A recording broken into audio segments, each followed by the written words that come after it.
আমরা তার কিছু আভাস পাচ্ছি, কারণ সারা বাংলাদেশ থেকে আজকে একদিন আগে মানে মানে আর মাত্র 2 দিন আছে, আগামী পরশুদিন উনি আসবেন। আজকেই আমরা দেখতে পাচ্ছি বিভিন্ন জেলা থেকে লোক আসা শুরু হয়েছে।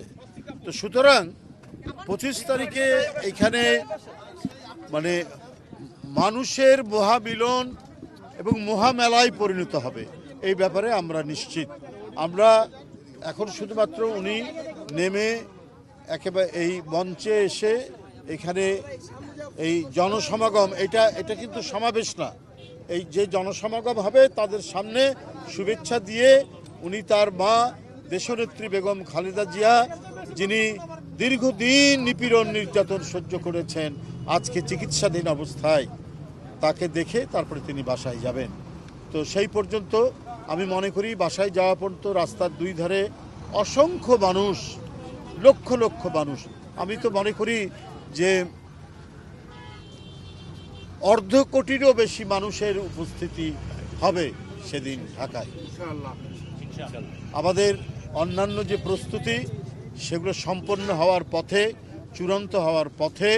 আমরা যে সমস্ত ডিপার্টমেন্টকে বলেছিলাম, আমরা চিঠি দিয়েছিলাম, বিশেষ করে স্টেজ এবং ভারপ্রাপ্ত চেয়ারম্যানের নিরাপত্তা, কারণ উনি 17 বছর পর আসছেন, জাতীয়তাবাদী শক্তির একজন প্রতীক, তাকে নানাভাবেই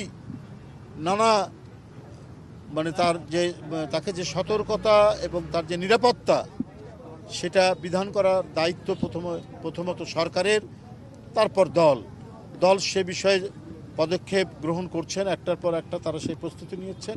আমি আশা করি সরকারও সেটা নিচ্ছেন, যেটা আমরা এখানে তার কিছু উদাহরণ আমরা এখানে পাচ্ছি, দৃষ্টান্ত আমরা পাচ্ছি।